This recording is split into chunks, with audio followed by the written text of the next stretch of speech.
3. Grabando. Bueno, bienvenidos y bienvenidas todos a este primer taller de los 4 que se estarán dictando hasta el día de mañana, que pertenecen al presente coloquio de estudiantes de antropología, la PUC.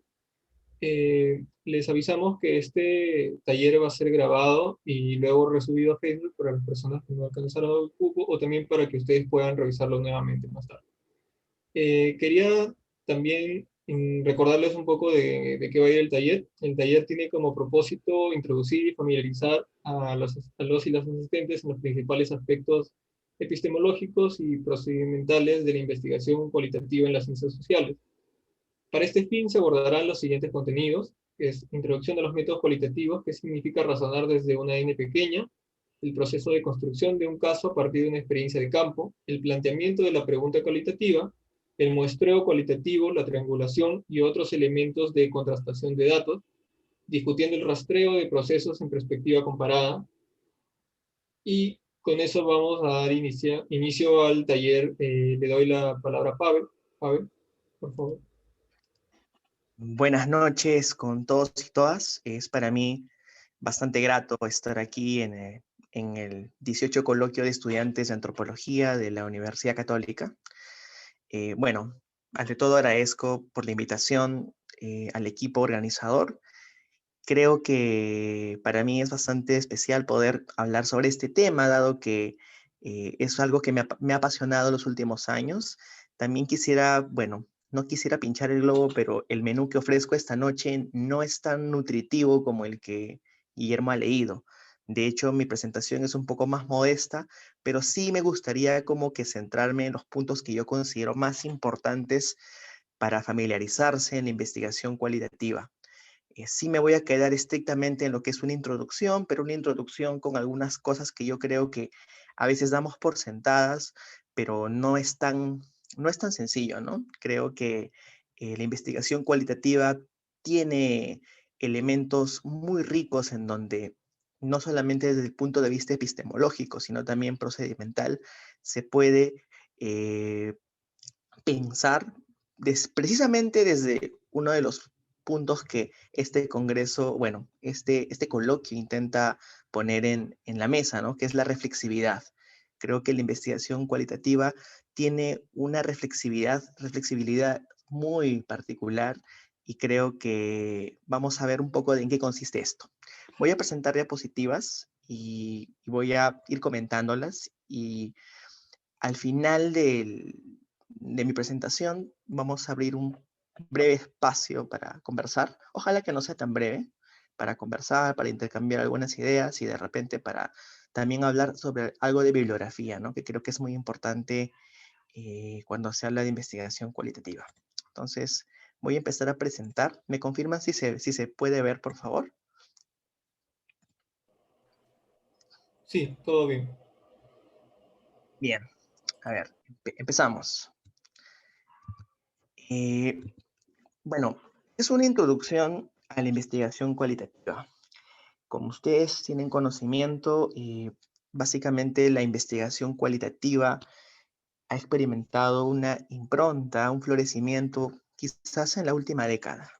De hecho, en las ciencias sociales, la antropología y la sociología especialmente, hay una proximidad hacia los métodos cualitativos y sin embargo, eh, básicamente en las ciencias sociales peruanas ha habido una primacía respecto de los métodos cuantitativos. De hecho, que, por ejemplo, un gran sector de la sociología y la ciencia política todavía tienen una cercanía bastante notoria. Sin embargo, en el Perú, América Latina, ¿no? Los métodos cualitativos se han puesto en práctica hace un buen tiempo, aunque no necesariamente con esta reflexividad que es eh, muy contemporánea, ¿no? Y que también es un signo distintivo de la antropología. Bueno, como ustedes han tenido conocimiento, estoy seguro, no solamente en sus especialidades profesionales, también en diferentes espacios Hay diferentes formas de poner en práctica los métodos cualitativos, ¿no? Nosotros conocemos, quizás, dado que este es un coloquio de antropología, quizás lo más usual es hablar de etnografías, ¿no? Sin embargo, existen los grupos focales, existen las historias de vida y existen algunos métodos cualitativos que son quizás un poco más cercanos hacia otras disciplinas, como por ejemplo el rastreo de procesos o process tracing. Así también hoy por hoy se habla de métodos mixtos, ¿no? Que combinan razonamiento cuantitativo con razonamiento cualitativo. También, por ejemplo, desde la sociología y la antropología, el análisis de redes, que es este mapeo de los vínculos que unen a diferentes individuos a través de relaciones de parentesco, económicas, de proximidad, también es un tipo de métodos cualitativos. Entonces, hay variedad, hay de dónde elegir, ¿no? Sin embargo, antes de hablar de métodos cualitativos en sí, quisiera aterrizar sobre algunas ideas que me parecen básicas y que creo que pueden ser ricas cuando hablemos ya o entremos en detalle en los métodos cualitativos, ¿no? Lo primero es hablar un poco acerca de esta idea de producir conocimiento en las ciencias sociales, ¿no? De hecho, como ustedes saben, ¿no? El conocimiento al que aspiran las ciencias sociales no es la única forma de conocimiento, ¿no? Hay diferentes formas de conocimiento, desde lo intuitivo, lo filosófico, etcétera, pero el conocimiento al cual intentamos arribar cuando hablamos de metodología es un conocimiento que aspira a entender la complejidad, ¿no? Hace mucho tiempo ya ha caído en desuso esta idea de intentar reconstruir lo objetivo, ¿no? Básicamente estamos tratando de reconstruir la complejidad, ¿no? Es decir, tener una idea más o menos cercana del caos, no solamente, bueno, del caos en un sentido bastante extenso, ¿no? En ese sentido, la investigación básicamente intenta rastrear, me gusta mucho esta idea de rastrear conexiones, similitudes, trayectorias, interacciones y propiedades en la multidimensionalidad de cosas que estudiamos los que hacemos ciencias sociales, ¿no? Empezando por objetos como el Estado, relaciones como las que pueden ocurrir entre los individuos, situaciones, contextos, coyunturas, etcétera. En ese sentido, eh, los métodos cualitativos, stricto sensu, contribuyen hacia un tipo de conocimiento, un conocimiento que puede validarse, que tiene parámetros de rigurosidad, un conocimiento que tampoco se inscribe en una idea estrecha de ciencia, es un conocimiento que puede dialogar con otras formas de conocer más allá de la objetividad a la cual aspira esta idea tan dura de ciencia, pero es súper importante y es una primera idea fuerza que quiero introducir, que los métodos cualitativos también pueden ser disciplinados, ¿no? Pueden regularse, pueden tener elementos que aseguren cierto nivel de confiabilidad. De hecho, los métodos cualitativos pueden ayudarnos a entender mejor algunos otros objetos que los métodos cuantitativos delinean, que los métodos cuantitativos sobre los cuales los métodos cuantitativos razonan desde hace mucho tiempo. En ese sentido, la reflexividad de los métodos cualitativos es súper importante, por ejemplo, para poder entender las diferentes dimensiones en las cuales se inscribe la idea de investigación, ¿no? Vamos a ir viendo un poco esto en adelante. En ese sentido, cualquier metodología, cualquier camino que recorremos para reconstruir algunas relaciones entre los objetos, entre las personas, entre los acontecimientos, como pueden ser la pobreza, eh, la no maternidad, la deserción escolar, el Estado, los otakus y todas las cosas raras que estudiamos los científicos sociales, eh, tienen diferentes maneras de aproximación. Entonces nosotros básicamente, en investigación social, lo que hacemos es analizar, comparar, interpretar, pero también básicamente una de las grandes preguntas que todavía tienen eco en la investigación social es por qué buscamos o qué queremos hacer con el conocimiento, ¿no? De hecho, el conocimiento y especialmente la reflexividad que actualmente habitamos en las ciencias sociales también tienen una connotación estética, ¿no? Básicamente también investigamos porque hay un goce en producir conocimiento y en entender cómo es que se configuran estas cosas, estos objetos en los que habitamos, ¿no? En ese sentido, la investigación social echa luz sobre relaciones, sobre interacciones, utiliza diferentes conceptos y creo que hay diferentes tensiones por las que nos encontramos nadando en esta búsqueda, ¿no? Una de las principales tensiones, no solamente hoy día hablamos de las tensiones entre agencia y estructura, ¿no? Sino también entre sociedad y naturaleza, ¿no? Entre subjetividad y objetivismo. Y en ese sentido, creo que lo rico de la investigación cualitativa es que puede ayudarnos a a pensar críticamente esos ámbitos relacionales tan pertinentes para estudiar las transformaciones que hoy día estamos experimentando, ¿no? Creo que no solamente el contexto de pandemia, sino las transformaciones políticas, la mediatización del sufrimiento, los episodios de reflexividad personal que tenemos son pertinentes para pensar en qué hace la investigación cualitativa y cómo es que su aproximación marca una distancia o tiene sus propias particularidades, ¿no?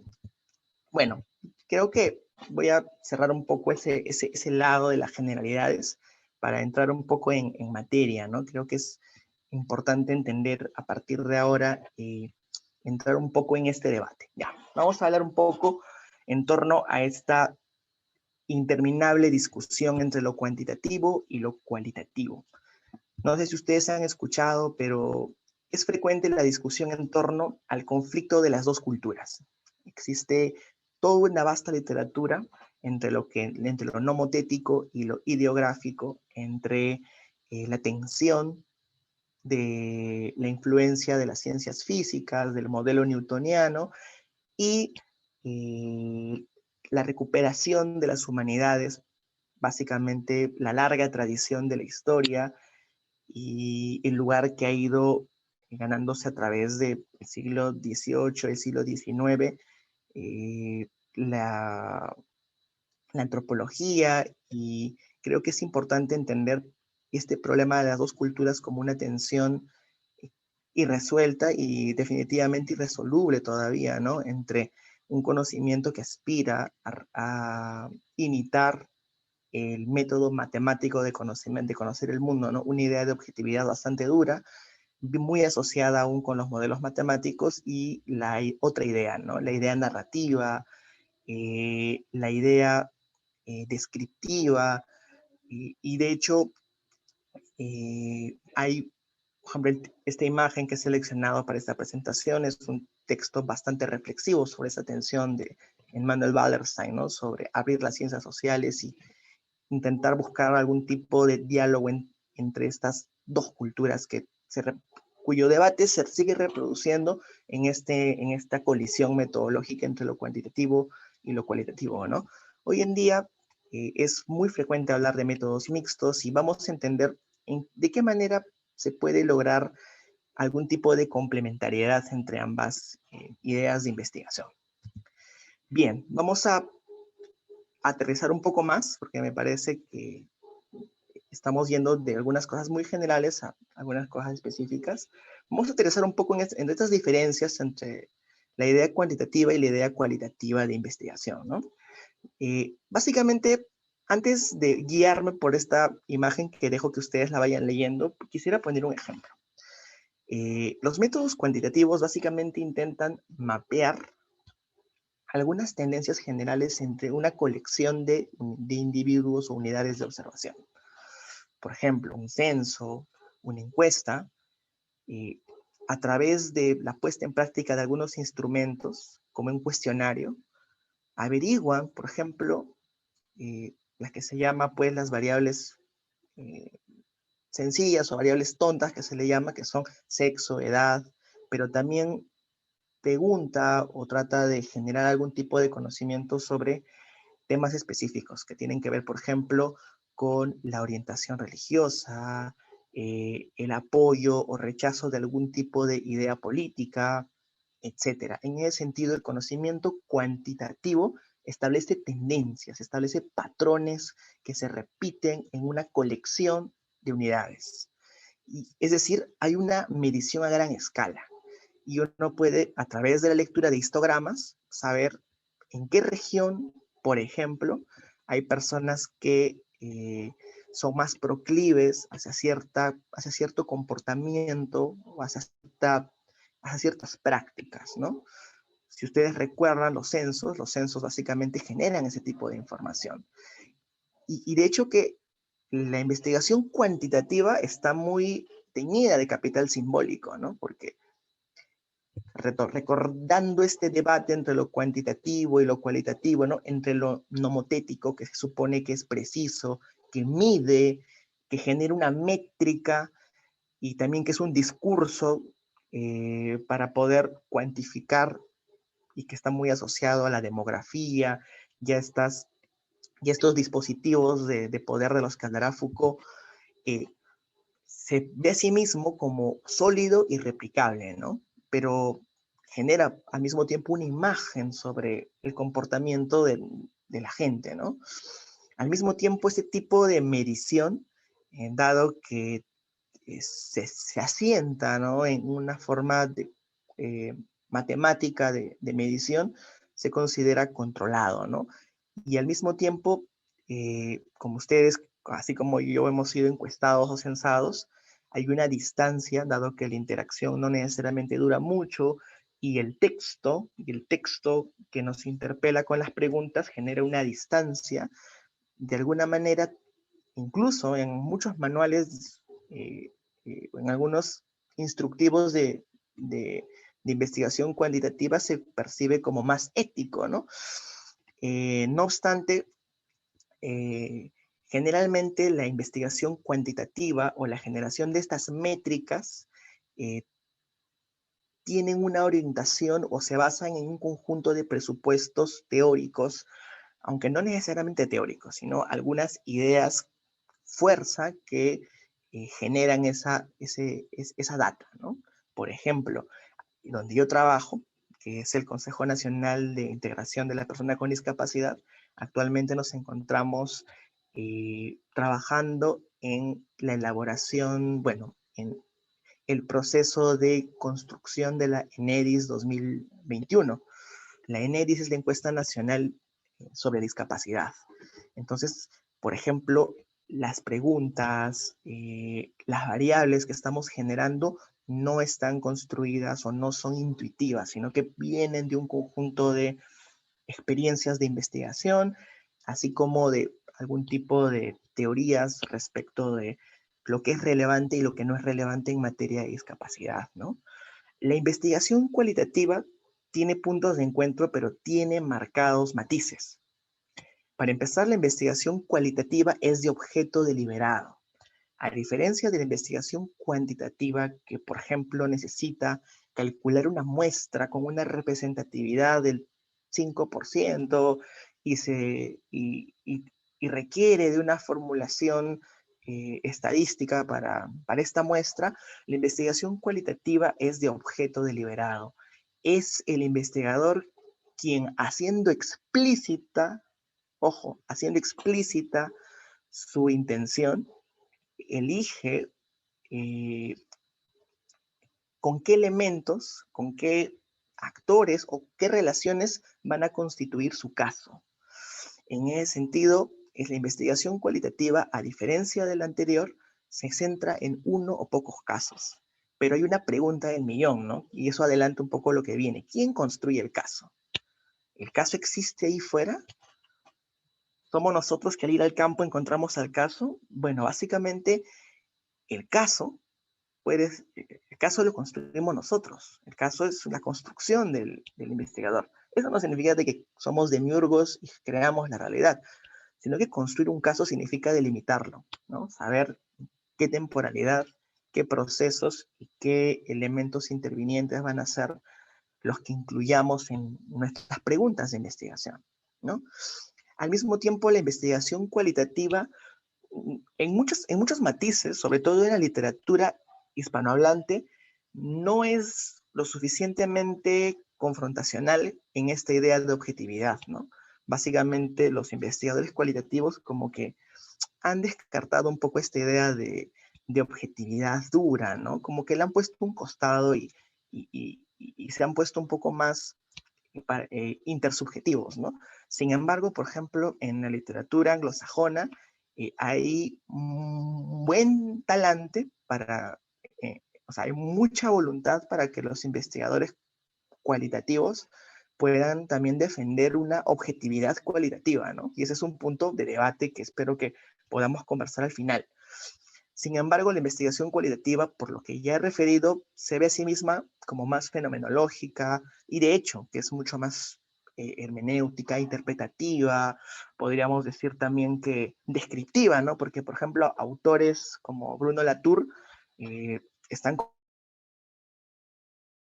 convencidos, o sea, la presunción cuantitativa o la presunción explicativa para Latour, por ejemplo, no tiene sentido, ¿no? Latour dice que si hay una buena descripción, no necesitas una explicación, ¿no? Idea polémica, pero interesante. Seguidamente, los métodos cualitativos rastrean fenómenos, es decir, no necesariamente están pensando en capturar la intención de voto, la religiosidad de una persona.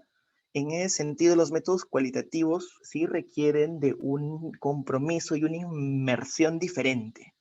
Es completamente diferente la intersubjetividad que se desarrolla en los métodos cualitativos. Y de hecho, los métodos cualitativos, dado que no necesariamente tienen estas grandes palabras como datos, replicabilidad, el simbólico que tienen los métodos cuantitativos, ¿no? Sin embargo, vamos a ver qué tan potentes son los métodos cualitativos, porque de verdad que son súper potentes. Y bueno, y una de las grandes virtudes, y esto quiero que puedan seguir el gráfico, bueno, la tabla, a diferencia de los métodos cuantitativos que generalmente parten de un encuadre teórico más o menos estable, los métodos cualitativos existen para desestabilizar teorías, para encontrarle tres pies al gato, para encontrar cosas que no encajan en los moldes, y al mismo tiempo los métodos cualitativos producen teorías, dado que están interesados en reconstruir objetos, situaciones muy específicas y que evidentemente pueden también estar presentes en otros casos. En ese sentido, los métodos cualitativos, cuando comparan casos, generan conocimiento imprevisto y eso es, creo que una de sus más importantes potencias, ¿no? Aquí quiero mencionar lo siguiente, y es que vamos a hablar un poco, bueno, he seleccionado un par de frases que me parece que resumen un poco esta idea de fundamento de la investigación cualitativa, ¿no? Dado que esto es una introducción, y como ya les dije, mi menú va a ser bastante modesto. Lo cualitativo, básicamente, a diferencia de lo cuantitativo, no le interesa qué es lo que están haciendo en un momento determinado las personas, o qué es lo que están pensando las personas cuando responden un cuestionario. Como ustedes saben, los cuestionarios, las llamadas telefónicas que pueden hacer, por ejemplo, una agencia de publicidad, que puede hacer una encuestadora, que puede hacer una encuestadora de opinión política, son fotografías en las que en menos de un minuto, 20 minutos, o quizás como máximo 45 minutos, preguntan en una situación bastante inestable ideas tan importantes que tienen que ver con el sexo, la familia, la religión. Los métodos cualitativos básicamente trascienden ese momento de discursividad y ese momento que también es muy frívolo, ¿no? Los métodos cualitativos básicamente intentan recolectar data, pero una data circunstancial, ¿no? Una data y que se inscribe en un momento contextual. O sea, nosotros no votamos tal como, o sea, nosotros no votamos igual, por ejemplo, en la primera vuelta que en la segunda vuelta, ¿no? Y no necesariamente las encuestas de opinión tienen una alta probabilidad, ¿no? Si bien es cierto, los métodos cuantitativos y, por ejemplo, las encuestas a boca de urnas son altamente efectivas, pero también es porque están inmersas en una contextualidad. ¿Qué quiero decir con esto? Eh, los métodos cualitativos intentan llevar un registro de las experiencias personales, de la interacción entre los grupos, de la interacción entre las personas. Por ejemplo, les voy a poner esta es la siguiente idea, a ver, para que podamos de repente estabilizar esta idea de por qué los métodos cualitativos tienen algo diferente que decirle al conocimiento en las ciencias sociales. Por ejemplo, los métodos cualitativos se inscriben en un debate mucho más amplio en las ciencias sociales. No sé si ustedes han escuchado el debate entre la acción racional o los teóricos de la acción racional y los teóricos relacionales. De hecho, sigue siendo fruto de muchos debates esta idea de finalmente cómo los individuos toman sus decisiones, ¿no? Los teóricos de la acción racional, del Homo economicus, que es una de las ideas más fuertes en la economía neoclásica y en cierto sector de la ciencia política, razonan en que los individuos toman sus decisiones maximizando el beneficio todo el tiempo, ¿no? Es decir, los individuos prefieren el placer al dolor, lo seguro a lo inseguro, lo estable a lo caótico, y en ese sentido todos somos maximizadores y de alguna manera somos homo economicus, racionalizando todo el tiempo, ¿no? Esa es una idea que, por ejemplo, se encuentra inscrita en la epistemología de los cuantitativistas puros, ¿no? Sin embargo, el otro lado, quienes tienen una idea relacional de la acción humana y de las decisiones humanas, piensan que es muy diferente, por ejemplo, votar por, como ya lo mencioné, votar por alguien en primera vuelta que por segunda vuelta, ¿no? Generalmente el voto de primera vuelta es un voto pasional, es un voto mucho más cercano a las emociones, mientras que el voto de la segunda vuelta es un voto mucho más racionalizador, ¿no? Donde la idea del mal menor está inscrita y donde los individuos no necesariamente están dominados o no están como que tan apasionados que como con la primera vuelta. No es lo mismo responder a preguntas sobre el sexo, la religión, sobre los afectos, por una llamada telefónica como observando el desenlace de un conflicto social. Por ejemplo, no es lo mismo preguntarle a los jóvenes sobre la constitución política en la comunidad de sus universidades mediante una encuesta de 5 minutos que a una semana de las marchas contra el régimen de Merino, ¿no? Entonces, las decisiones, eh, el comportamiento son muy contextuales y son muy relacionales. Ahora, la investigación cuantitativa al mismo tiempo compartimenta a los individuos, ¿no? En ese sentido, les pregunta y les pide que se inscriban en algunas variables, como sexo, raza, edad, residencia, acceso a servicios, mientras que la investigación cualitativa básicamente ve cómo esas variables se entretejen, pero se entretejen en contextos complejos, como el territorio. No es lo mismo habitar los 1000 que los 3000 metros sobre el nivel del mar, tener acceso a los recursos hídricos. Entonces, en ese sentido es bastante diferente el enfoque, ¿no? Ahora vamos a entrar a esta forma de razonamiento que a mí me gusta mucho, que es ver cómo se razona con una n pequeña, ¿ya? Las n's grandes, correspondientes a los métodos cuantitativos, las n's grandes, básicamente se fundamentan en encuestas y en reportes estadísticos, ¿no? Las N grandes, como se puede ver a la izquierda, por ejemplo, a la izquierda tenemos un gráfico de barras que muestra el nivel o el número de estudiantes con discapacidad de instituciones públicas y privadas por departamentos según sexo. Por ejemplo, este cuadro lo he extraído del Compendio Estadístico Multisectorial del CONADIS, en donde uno puede ver en qué departamentos hay una mayor prevalencia de estudiantes con alguna discapacidad, ¿no? Entonces, esta es una N grande porque me permite ver las tendencias, ¿no? Veo tendencias regionales, o sea, veo una información territorialmente diversa, ¿no?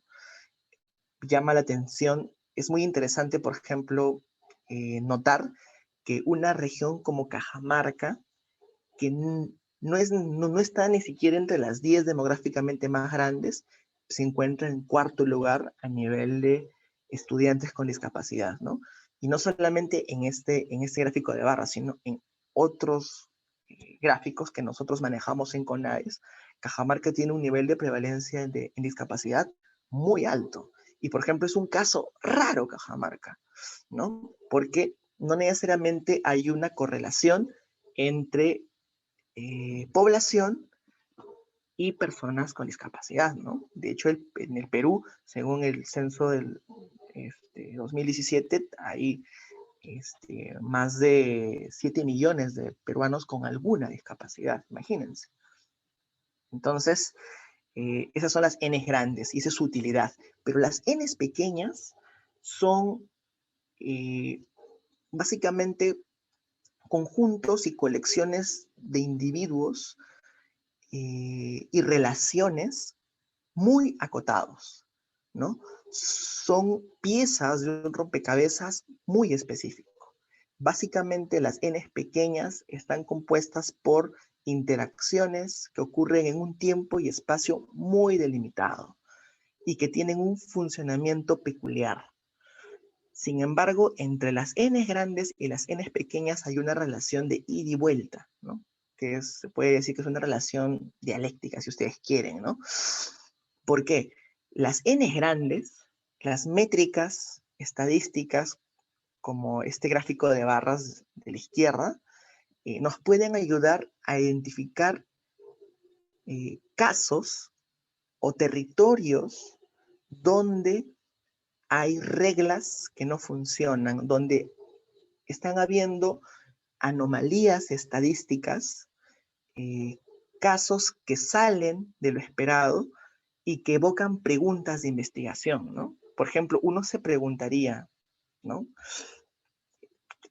En estos cuadros, ¿no? Por ejemplo, aquí tenemos una tabla donde se muestran los conflictos sociales según la región en agosto de 2020, ¿no? Entonces es un cuadro de barras. Si me dan un segundo, quiero apagar mi WhatsApp que lo he dejado prendido. A ver, y esta que me molesta. Sí, ahora sí.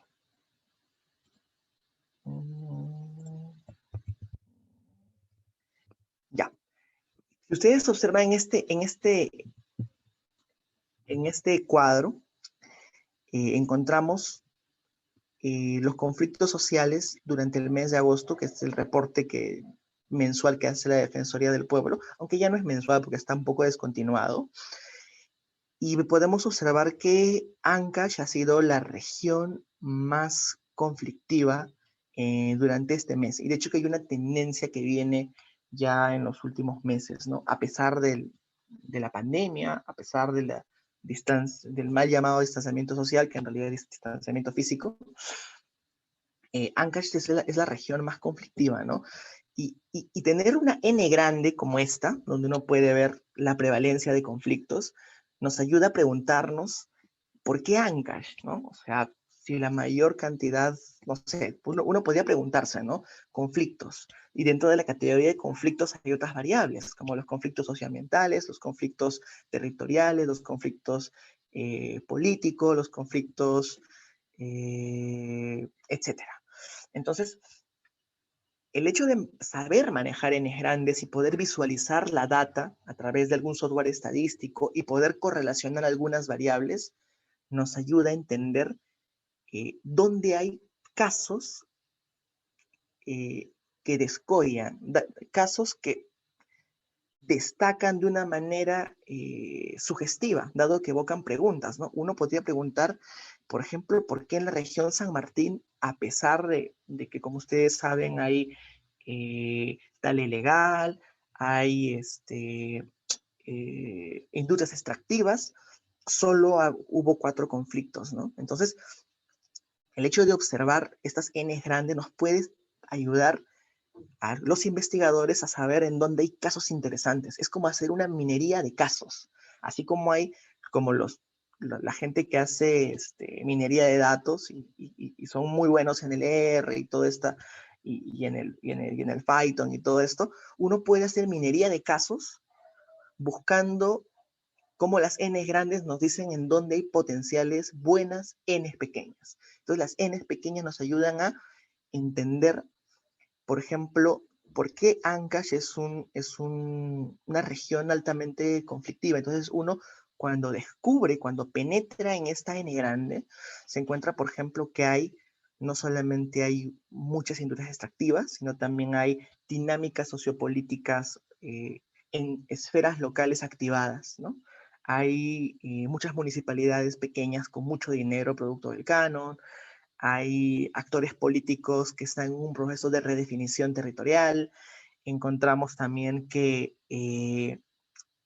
hay una trayectoria local de conflictividad suscitada por casos de corrupción, etcétera. Entonces, hay una correspondencia entre las N grandes y las N pequeñas, ¿no? Y, por ejemplo, si uno con una N grande y una variable como desnutrición y niñez, encuentra que, por ejemplo, en algún distrito de la región de la Libertad, y como es en el caso de Curgos, que estuvo muchos años como el distrito más pobre del Perú, en una de las regiones con un crecimiento económico más importantes, uno puede preguntarse, ¿no? ¿Por qué en una región como la Libertad, con una importante presencia de las industrias extractivas, con canon, con una importante cantidad de agroindustria, existe un distrito como Curgos, ¿no? Que es el más pobre a nivel nacional?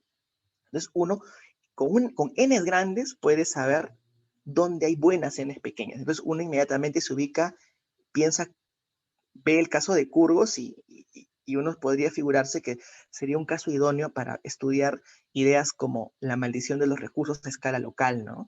O la presencia del Estado, o esta idea de densidad del Estado, ¿no? Entonces, entender esta relación entre la N grande y la N pequeña es muy bueno. Acá he colocado en algunas líneas, espero que se pueda compartir este material, algunas de las ideas que acabo de explicar, ¿no? Las N pequeñas, en ese segundo párrafo quiero que puedan observar, ¿no? Porque aquí vuelvo sobre esta idea, ¿no? Dice las N grandes, que son cuantitativas,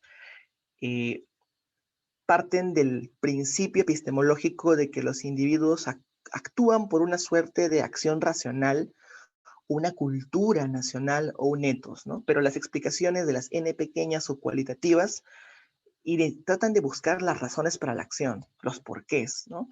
Y los contextos en los cuales se inscribe esa acción, ¿no? O sea, porque la acción es relacional, ¿no? No es simplemente racional, sino la acción es relacional. Uno no decide lo mismo o no toma la misma actitud o no comete las mismas acciones molesto que tranquilo, a fin de año después de una pandemia, que, que antes de ella, ¿no? O sea, y pues por eso que es tan importante pensar desde los casos, ¿no? Y hacer investigación cualitativa es sinónimo de estar viendo en todo momento elementos que puedan constituir un caso interesante.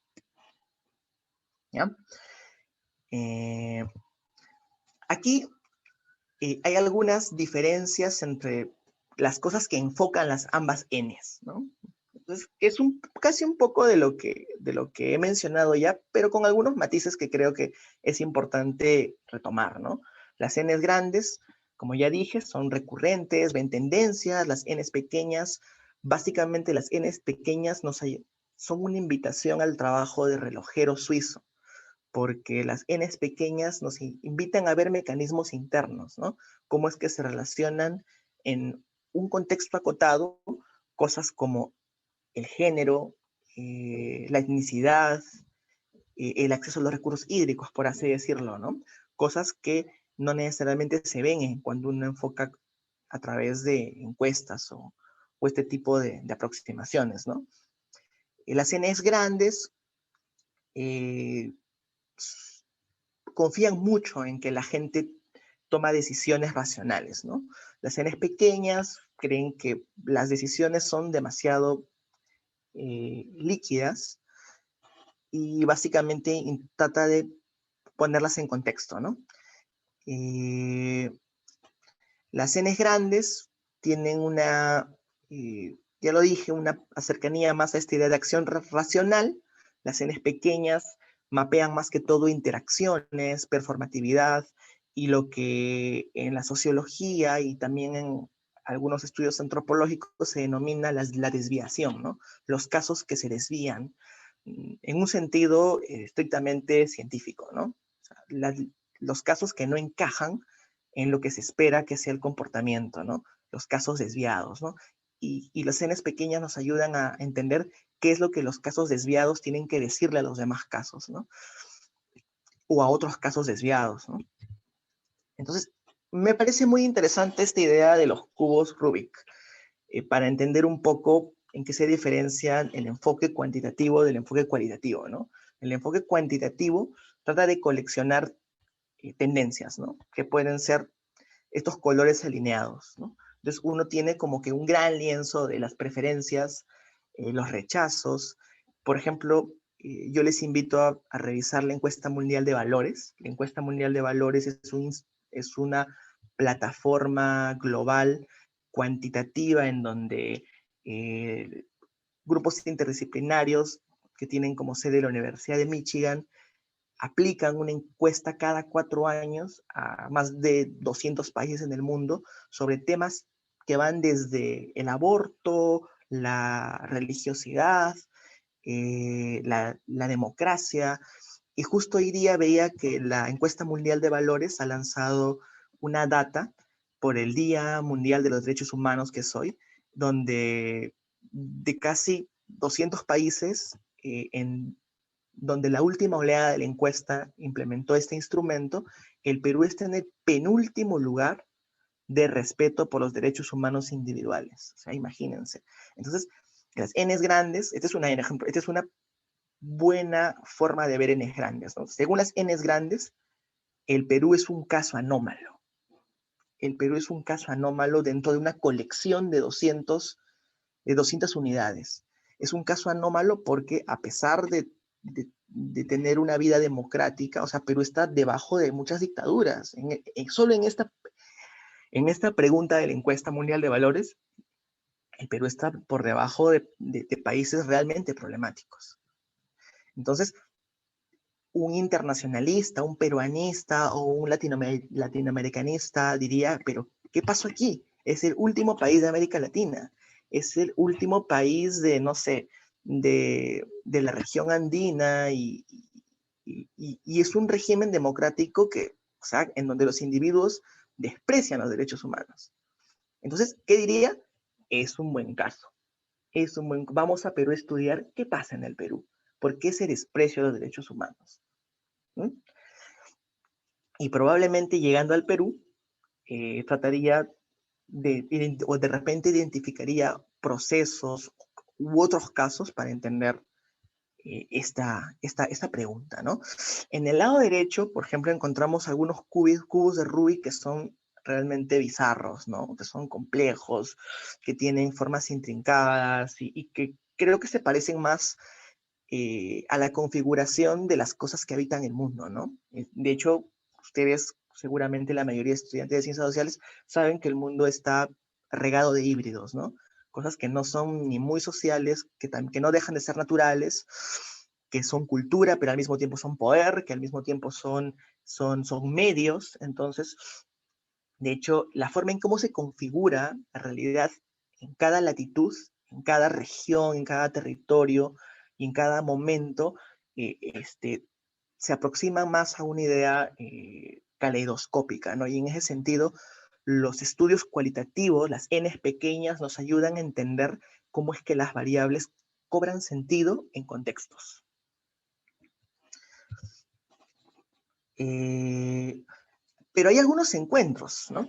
Hay algunos encuentros que, como ya los dije, se resumen en toda la primavera que tenemos en cuanto a los métodos mixtos. De hecho, hoy en día, muchos manuales, de hecho, justo yo les cuento, ¿no? Que una infidencia es que cuando hace un par de años yo llevé un curso de investigación cualitativa, el docente entonces nos mencionaba que en la literatura de habla hispana no hay no hay mucho material lo suficientemente reflexivo sobre metodología cualitativa, ¿no? Y de hecho, casi todo lo que leíamos era en inglés. Pero ya he visto que están como que empezando a aparecer las traducciones, ¿no? Y creo que esos puntos de encuentro están siendo como que más, tienen mayor circulación hoy en día, ¿no?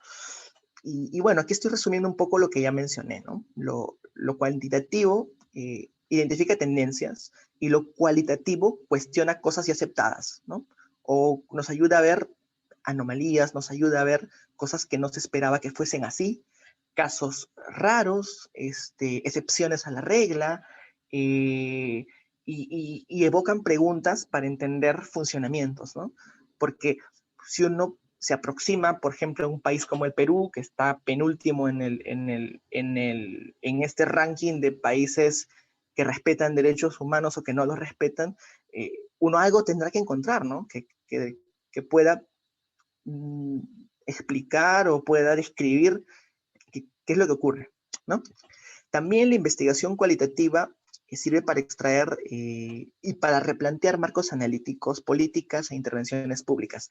De hecho, les comento, ¿no? De que felizmente en el Estado peruano hace buen tiempo en las instituciones decisorias en materia de políticas como el CEPLAN y algunas oficinas de la PSM se están incorporando, o he visto directamente, a grupos de especialistas expertos en entender casos. Y de hecho, me parece algo súper importante, súper interesante. Les comento solo un ejemplo. Hace 2 días asistí a una reunión con la PCM, donde la PCM tenía un equipo que estaba, que a través de la implementación de métodos cualitativos había hecho el mapa del costo social de obtener carnet de discapacidad. Imagínense, había hecho el mapa, la ruta del costo social para obtener el carnet con discapacidad, estableciendo los cuellos de botella, los espacios de sufrimiento para el solicitante, y había implementado una técnica que en etnografía se llama el shadowing. Seguramente los antropólogos habrán escuchado el shadowing, ¿no? Esto de seguir a tu informante, ¿no? Esto de ir un paso más allá de la investigación participante, ¿no? Esta idea de lograr un nivel de inmersión importante y con el consentimiento informado poder trazar trayectorias de individuos en circunstancias determinadas, ¿no? Y por ejemplo, este equipo de la PCM había establecido a través de una veintena de individuos cuál era la ruta y el coste económico y social de obtener carnet de persona con discapacidad, ¿no? Y de hecho, esta es una experiencia tortuosa, ¿no? Para muchas personas que viven lejos de los establecimientos que certifican la discapacidad, que son básicamente, que es del lado del Ministerio de Salud, que no necesariamente tienen muy cerca a una OMAPED o una OREDIS, que son como que las instancias del CONADIS para iniciar ese trámite. Y en ese sentido, no solamente es de esta experiencia, sino eh, la investigación cualitativa aplicada a las políticas ayuda a identificar cuellos de botella, cosas que no funcionan, procedimientos de la burocracia que no sirven. De hecho, hay muy buenos trabajos sobre las burocracias de la calle, por ejemplo, ¿no? Que se han fundado en intuiciones cualitativas, ¿no? Para entender cómo es la experiencia del servidor público y también cómo es la experiencia del ciudadano, ¿no? De hecho, hace poco he leído un estudio así sobre las oficinas del programa Juntos y lo que significa para los beneficiarios participar del programa Juntos a través de una idea muy cualitativa de que intervienen muchos factores que no aparecen en las estadísticas, ¿no? Que no aparecen. Como, bueno, para seguir, la metodología cualitativa también, y ese es el punto donde me parece que es súper reflexiva, dado que se aproxima a diferentes dimensiones, producto de la interacción con los grupos, ¿no? Dado que el registro cualitativo siempre se inscribe en alguna dimensión de la subjetividad humana y sobre todo de las emociones humanas, ¿no? Como el sufrimiento, la dominación, la agencia y algunas cosas que vamos a ver al final, ¿no? Quiero avanzar porque no quiero irme del tiempo. Bien, entonces ahora que ya hablamos un poco de la N grande, la N pequeña, de lo diferente, de las cosas diferentes que producen lo quanti y lo quali, ahora vamos a hablar específicamente del caso, ¿no? Y algunas ideas de cómo se construyen casos, de qué cosas sirven para armar casos y cómo es que la propia investigación cualitativa tiene sus chalecos de fuerza para pretender eh, establecer líneas de rigurosidad, ¿no? De hecho, estoy recordando una línea que leí hace un tiempo en un libro de metodología de Donatella de la Porta, en la que, entre esta discusión entre lo quanti y lo quali, ¿no? Una cifra o un rapport. ¿No? No sé si ustedes han escuchado esta idea del rapport, ¿no? El rapport es esta empatía que surge entre el entrevistador, entre el observador y un grupo o una persona. Pero voy a volver con eso después. Vamos a hablar de los casos, porque hacer investigación cualitativa es básicamente coleccionar casos, ¿no? Diseccionar casos.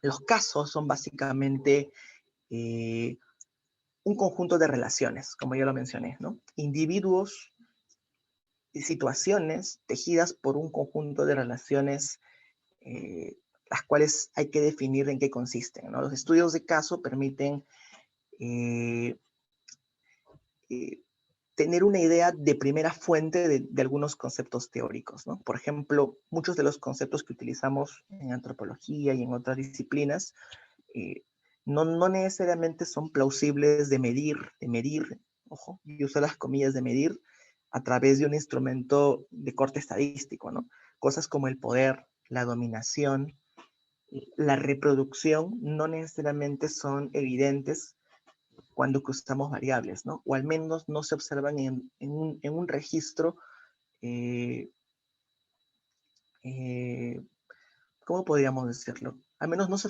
en un registro subjetivo, ¿no? Eh, los estudios de caso, como ya mencionamos, por ejemplo, para las políticas públicas, permiten refinar conceptualmente a las teorías, ¿no? Los estudios de caso, por ejemplo, permiten entender o funcionamientos que se llaman casos desviados.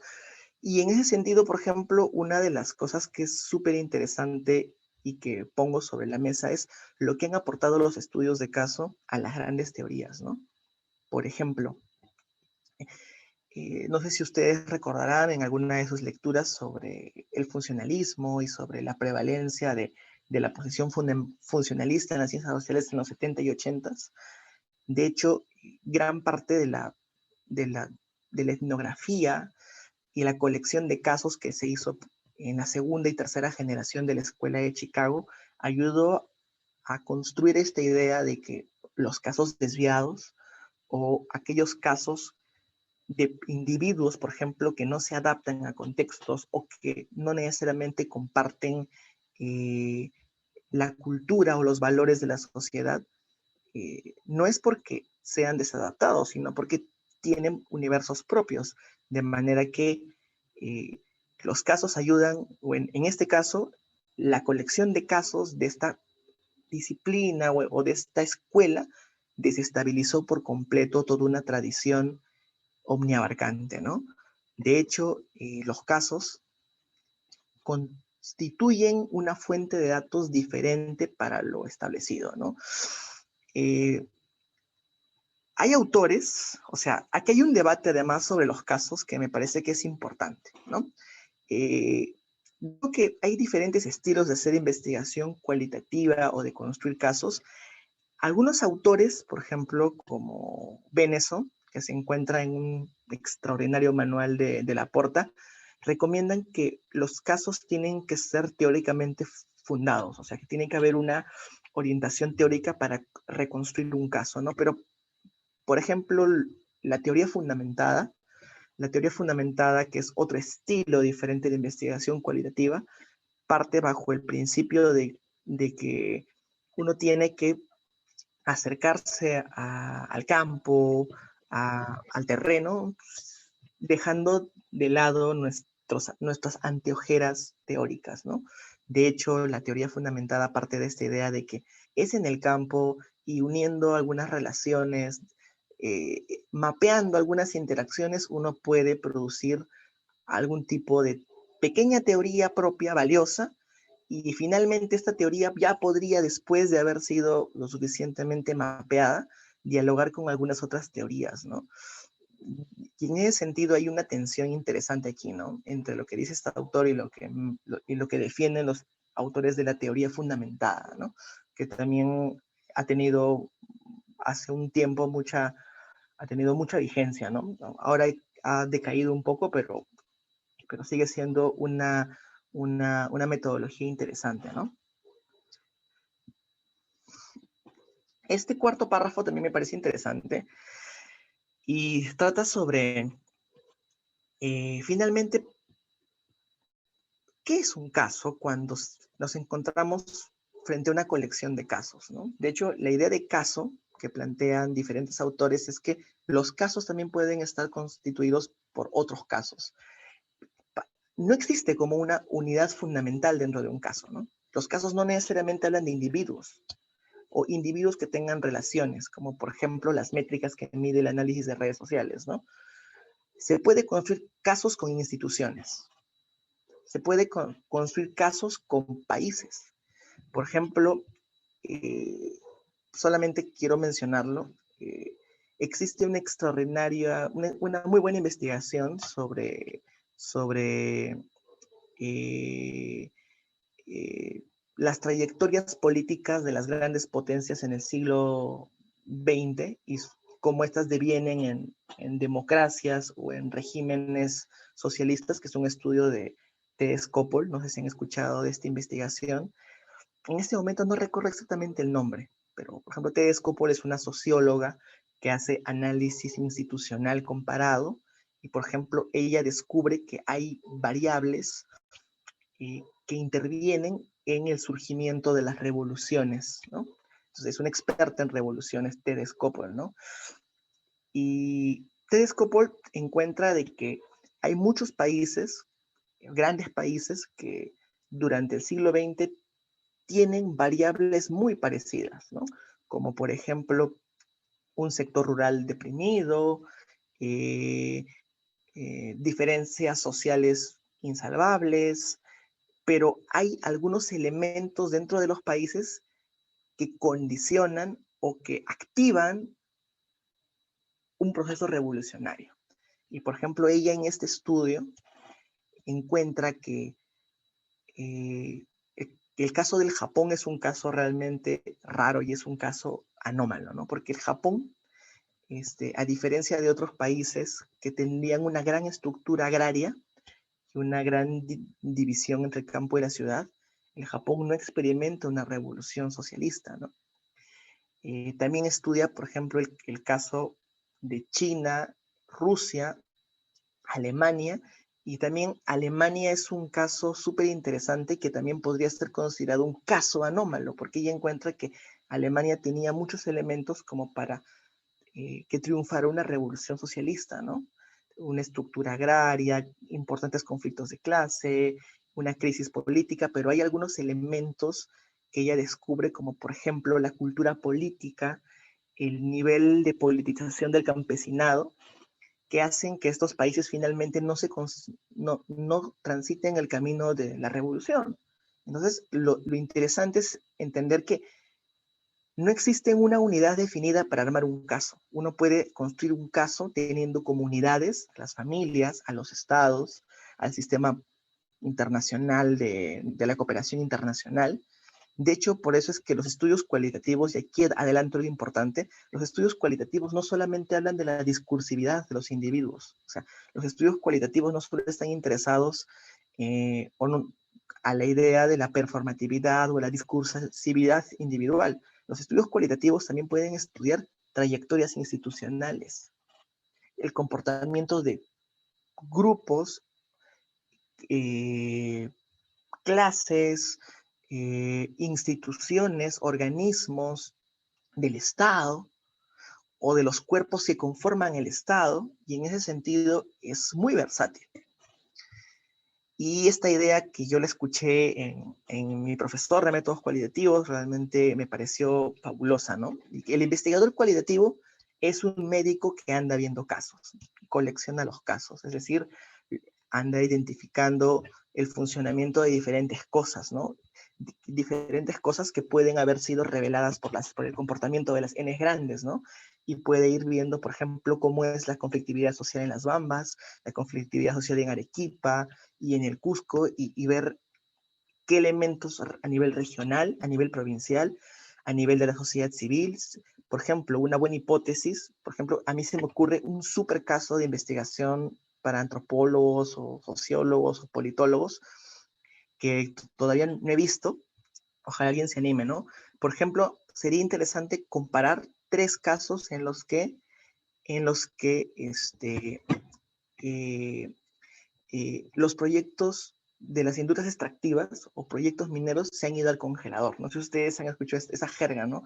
Cuando un proyecto encuentra resistencia entre la sociedad civil, ese proyecto se va al congelador, es decir, espera un tiempo o trata de, como decimos, pasar piola hasta que las condiciones sean propicias, ¿no?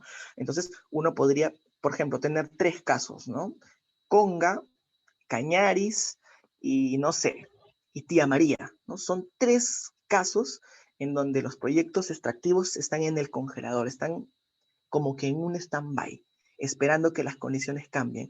Una buena pregunta cualitativa es, ¿qué tienen en común estos tres casos para que el proyecto se haya ido al congelador, se haya detenido?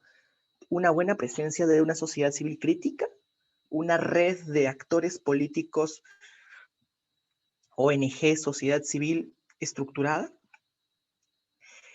redes de resistencia territorial basados en actividades como la agricultura y la ganadería.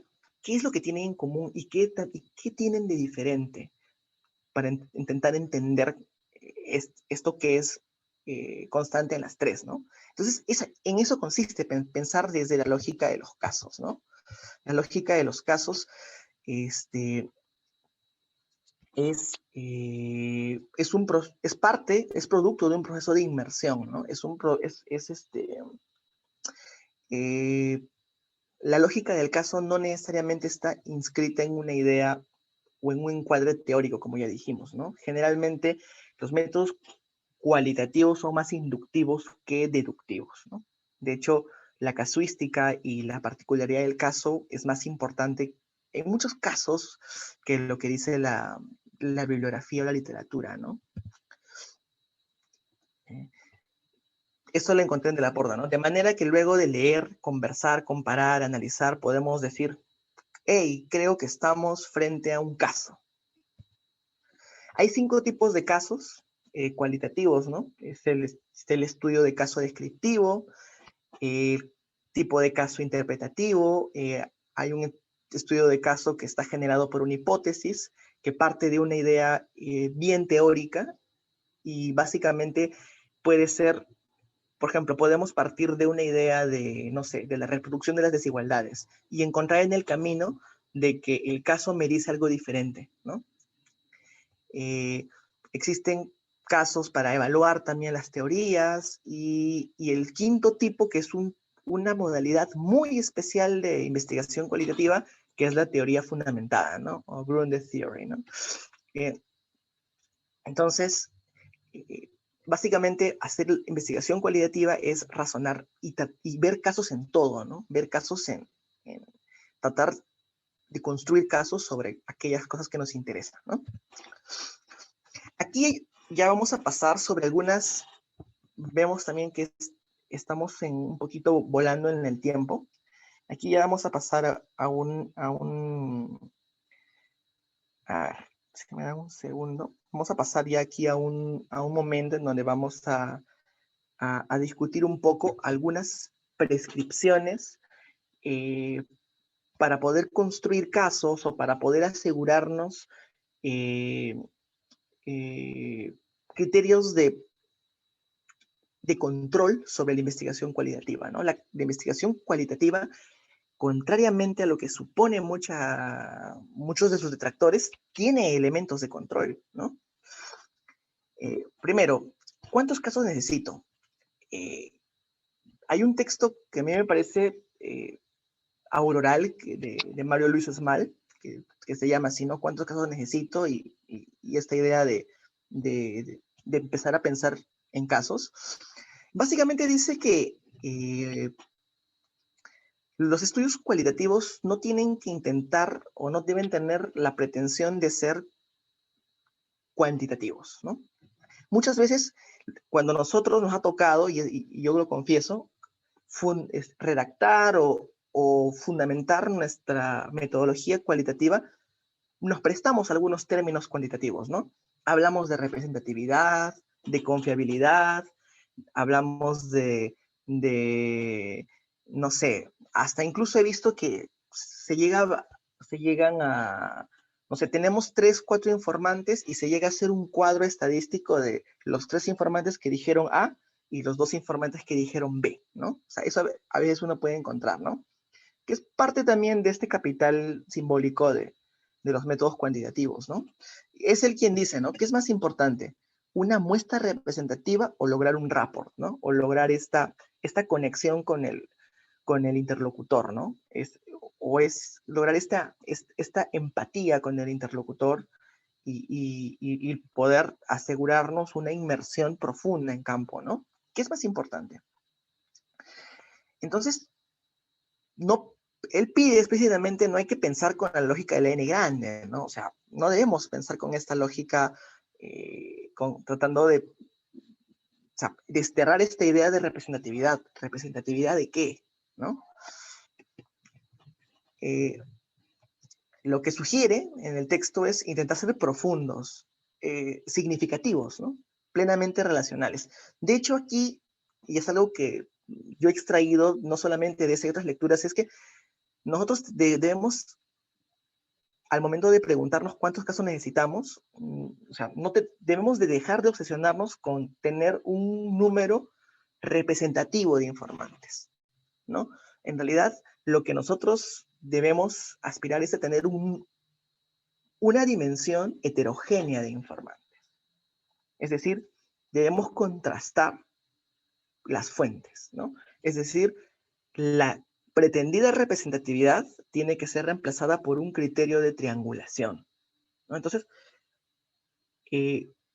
evidentemente, para construir un caso, no necesariamente voy a, o sea, no puedo construirlo con un solo informante o con una sola fuente, pero tenemos que decirle hasta luego a esta idea de representatividad, ¿no? Entonces, tampoco tenemos que seguir, o tampoco podemos usar, o sea, yo creo que estoy de acuerdo con Smalt, que dice que en investigación cualitativa no podemos hablar de muestra, sino de un conjunto de casos. O sea, ¿muestra de qué? ¿No? O sea, ¿muestra de qué? O sea, no necesariamente, o sea, esta idea O sea, nosotros no tenemos un criterio estadístico de representatividad de un universo muestral. Entonces, nuestro conjunto de casos tiene que estar constituido por una pluralidad de voces y actores heterogéneos, y es allí donde entran otros criterios de control, que ya vamos a ver un poquito más adelante. Entonces, hay que ser confiables, no representativos. Y bueno, finalmente habla sobre esta idea de pluralidad, ¿no? De tener diferentes fuentes y poder contrastar estas fuentes para poder mapear las relaciones, interacciones, dinámicas que vamos a observar en el caso que hemos seleccionado, ¿no? Ahora, ¿se puede hablar de rigurosidad o de control en metodología cualitativa? ¿Ustedes qué opinan? ¿Se podrá o no se podrá? De hecho, hay algunos dispositivos de control que me parecen importantes, eh, y creo que, y les comento algo, un comentario así bastante breve. Hace como 2 semanas eh, tuve tuve una pequeña discusión con un colega antropólogo, porque, por ejemplo, él sostenía la idea de que la antropología debería renunciar, abdicar irresolublemente a la idea de ser ciencia, ¿no? Y bueno, yo respeto evidentemente su opinión, pero me parecía un poco despropositada, ¿no? Por una sencilla razón, ¿no? Entonces yo le preguntaba si es que debemos renunciar a una idea, porque él decía que era una idea muy occidental y dura de conocimiento, ¿no? Y yo me pregunto, ¿no? Y también les hago esta pregunta, porque quizás estoy equivocado. ¿No será que mejor tenemos que ensanchar la idea de conocimiento científico? ¿No? O sea, ensanchar y meter diferentes cosas, ¿no? No solo la hibridez de las cosas, la pluralidad de gentes y de experiencias humanas, ¿no? Y también tampoco colocarla en un pedestal sobre otras formas de conocimiento, ¿no? Pero sí es abrir, ¿no? Un poco esta idea de conocimiento científico, porque me parece que si renunciamos a la idea de rigurosidad o de conocimiento contrastable en ciencias sociales, le dejamos la cancha libre, ¿no? A la opinología, ¿no? Y creo que ese no es el espíritu de las ciencias sociales o de nuestras disciplinas, o incluso hasta de la ética profesional, ¿no? Pero bueno, podemos volver sobre ese debate. Uno de esos dispositivos de control es el llamado punto de saturación, ¿no? Ustedes seguramente lo han escuchado, o quizás no lo han escuchado. El punto de saturación es un dispositivo de control metodológico que se utiliza como un criterio de fiabilidad, ¿no? Es un criterio cualitativo de fiabilidad, ¿no?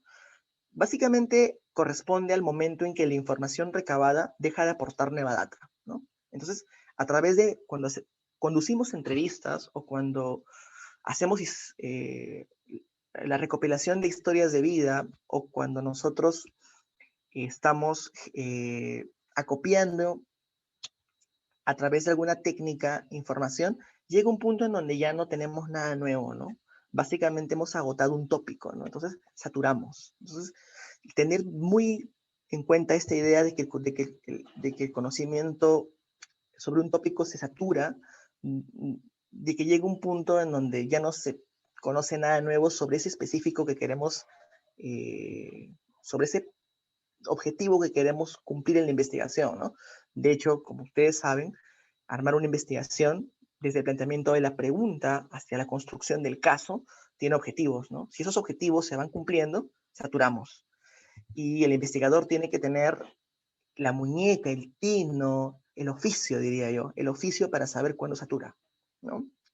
Entonces, depende mucho de las habilidades de sistematización del investigador, ¿no? Por ejemplo, dice Bertois, supongo que debe ser Bertois, a ver si, o Berteaux, si ustedes quieren leerlo así. Dice, la saturación es un proceso que no opera en el plano de la observación, sino en la representación que el equipo de investigación construye poco a poco sobre un sujeto de estudio, ¿no? Puede ser, de hecho, la saturación también está, o habita entre esta tensión intersubjetiva entre lo que preguntamos y también entre lo que convertimos en texto, ¿no? Y sobre las cuestiones éticas vamos a ir al final, ¿no? Vamos avanzando. Otro dispositivo u otro momento de control de la investigación cualitativa es la triangulación de métodos, ¿no? Básicamente la triangulación consiste en la contrastación de fuentes para fortalecer la fiabilidad, ¿no? Para contrastar, uno trata de recabar una pluralidad de diferentes narrativas, como ya lo mencioné hace un momento, ¿no? Nosotros debemos dejar de hablar de representatividad, no, sino de heterogeneidad, pluralidad. En ese sentido, triangular es recurrir a otras fuentes narrativas escritas, e incluso a mí me parece estupendo triangular con n grandes, ¿no? Triangular con bases de datos, ¿no? De hecho, uno presenta, uno presenta muy bien los casos cuando esos casos han sido identificados a partir de n grandes y hay una coherencia entre cómo se construye el caso y finalmente cómo es que las variables que estudiamos dialogan con esas variables de las cuales hemos partido, ¿no? Al mismo tiempo, la triangulación puede recurrir a fuentes audiovisuales, puede recurrir a fuentes historiográficas. De lo que se trata es de construir un hilo narrativo sólido, ¿no? Una línea, por eso es que es muy recomendable para triangular tener líneas de tiempo, ¿no? Líneas de tiempo sobre los acontecimientos, sobre los actores y sobre los hitos, ¿no? Sobre los momentos en donde se producen los principales desenlaces, ¿no? Y eso cuando tenemos diferentes hilos narrativos o líneas de tiempo, podemos establecer comparaciones y establecer y hacer rastreos de procesos también, ¿no? De hecho, el process tracing o el rastreo de procesos, que es la metodología por excelencia del análisis institucional comparado, la sociología política institucionalista y un buen campo, un buen sector de la ciencia política es investigación cualitativa que básicamente rastrea procesos, ¿no? Y es muy importante triangular con esta diversidad de fuentes, ¿no? Y básicamente en la triangulación uno confronta narrativas, ¿no? Confronta narrativas y se asegura de recoger divergencias. Por ejemplo, Bruno Latour y todo lo que es la teoría del actor red, esta escuela relacional francesa, que a mí me parece muy interesante y en la que he profundizado, eh, Latour llama a la triangulación, o a lo que los métodos cualitativos llaman esta idea de, de la pluralidad de fuentes, él lo llama el mapeo de las controversias, ¿no? Latour llama así el mapeo de las controversias entre humanos y no humanos. Entonces se puede triangular muchas cosas, ¿no? O con muchas fuentes, ¿no? Uno puede triangular la literatura, como uno también puede emplear diferentes técnicas e instrumentos, puede triangular el resultado de cuestionarios con las entrevistas, puede triangular eh, eh, diferentes dinámicas. Lo interesante de triangular es tener narrativas sólidas, ¿no? Es decir, narrativas diversas que se confronten y que evidentemente puedan producir un conocimiento sobre el funcionamiento de esos casos, ¿no? Cómo se relacionan las unidades de esos casos. Bien, esa es una de las últimas cosas que voy a presentar, porque ya estoy como que finalizando también viendo la hora. Y hacer investigación cualitativa también tiene algunas consideraciones de orden ético.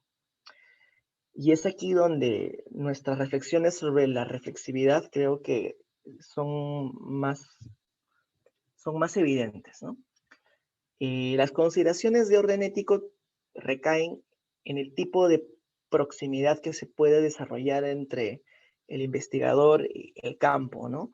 De hecho, la antropología no solamente deja de buscar el campo y finalmente es el antropólogo el que se interpela a sí mismo como, como objeto y sujeto, ¿no?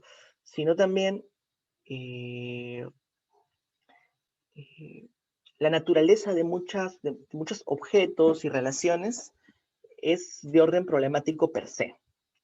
En ese sentido, me parece bastante saludable que muchas universidades a nivel nacional, para hablar un poco de la esfera local, se viene implementando esta política de consentimientos informados, ¿no?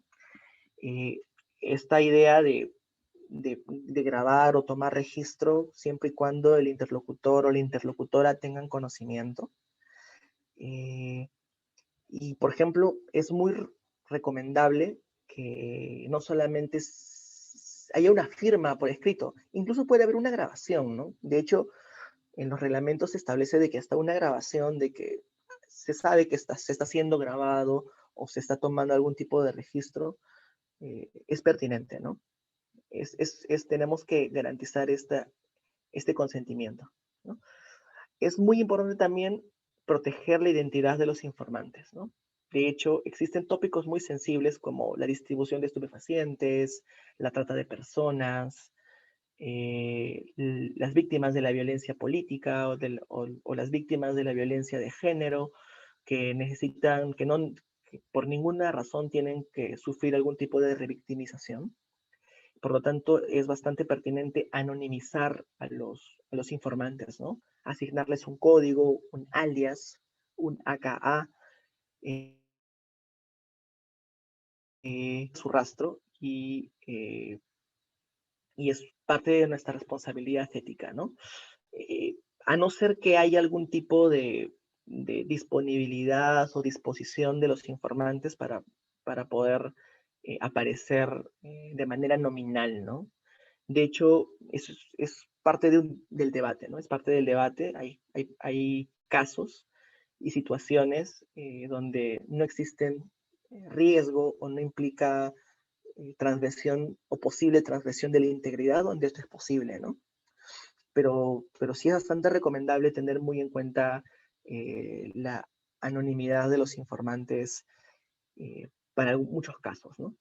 Eh, Ahora, dado que la investigación cualitativa descansa mucho en la construcción de narrativas trianguladas, saturadas, eh, reflexivas, es muy importante hacer explícitos los propios dilemas, ¿no? Hablar sobre esos dilemas en donde quizás escuchamos un poco de más, en donde preguntamos una cosa y obtuvimos algo sumamente diferente, quizá controversial, ¿no? Yo solo les cuento, ¿no? Algo. Hace unos años me tocó encuestar con, con unos amigos que eran arquitectos para un proyecto del Ministerio de Vivienda, ¿no? De hecho, en realidad eran unas entrevistas que no sé por qué razón decía encuesta, pero eran unas entrevistas sobre las características de habitabilidad de las viviendas y precisamente estábamos en la mar, en Ayacucho, ¿no? Y una de las primeras preguntas del cuestionario era evocar o referir quién era el jefe o jefa del hogar, ¿no? Y lo primero que saltaba así ipso facto era esta idea de que ya no había un jefe porque había fallecido o había sido una víctima de la violencia. Y solo esa pregunta disparaba una narrativa bastante difícil, ¿no? Bastante dura, que de hecho nos afectó bastante. Y de hecho, es solo para poner un ejemplo límite, ¿no? Las investigaciones, sobre todo con temas sensibles, pueden desembocar muchos dilemas éticos, ¿no? Sobre también qué silencios debe adoptar el investigador, ¿no? Cuándo callar, cuándo dejar de preguntar también, ¿no? Y también tiene que ver mucho eso con el modo de inmersión, ¿no? O sea, eh, eh, de hecho, no existe una métrica de cuántas veces se tiene que ir al campo o cuántas entrevistas hay que tener con los informantes, en el caso de ser, por ejemplo, casos con informantes para poder prender la grabadora o solicitar el permiso, ¿no? De hecho, que tampoco lo recomendable es hacerlo de buenas a primeras, ¿no? Pero el modo de inmersión importa mucho, ¿no? Sobre todo el modo de inmersión tiene que ver con el consentimiento informado, con la protección de la identidad, con hacer explícitos los dilemas. Y no solamente los dilemas tienen que ver con situaciones de violencia o de algún tipo de afectación de la dignidad personal, ¿no? Sino también, por ejemplo, eh, eh, autores, por ejemplo, como Francisco Durán, que estudian el Estado y que hablan de las puertas giratorias, o que hablan, por ejemplo, del Grupo Romero, ¿no? Me imagino que quizás hayan tenido acceso a información que excede quizás lo que se puede publicar, ¿no? Porque no es necesario contarlo todo, sí, ¿no? O sea, es lo que tiene la investigación cualitativa, es que la información puede tener elementos que no tienen por qué ser explícitos, ¿no? Ahora, dar esta proximidad entre el investigador y los interlocutores o interlocutoras es también importante tener en cuenta que siempre hay un capital simbólico de por medio, ¿no? Hay una relación asimétrica, hay una relación de poder, ¿no? El hecho de prender una cámara, de prender una grabadora, sacar una cámara, eh, eso ya implica una relación muy asimétrica de poder, ¿no? E incluso también por esa misma relación asimétrica, muchos tópicos de investigación cualitativa pueden suponer un peligro para el investigador, ¿no? O sea, el modo de inmersión y el oficio, sobre todo el oficio creo que, que se obtiene con los años, ¿no? Y que creo que es algo de lo cual es bastante, que lo cual creo que hay que cultivar, ¿no? Son cosas que hay que tener en cuenta, ¿no? Y otro punto importante también es saber qué parte de esta relación asimétrica es esta idea de qué es lo que finalmente retribuye nuestra investigación a los espacios, a los contextos en los cuales estamos aproximándonos a través de investigación cualitativa, ¿no?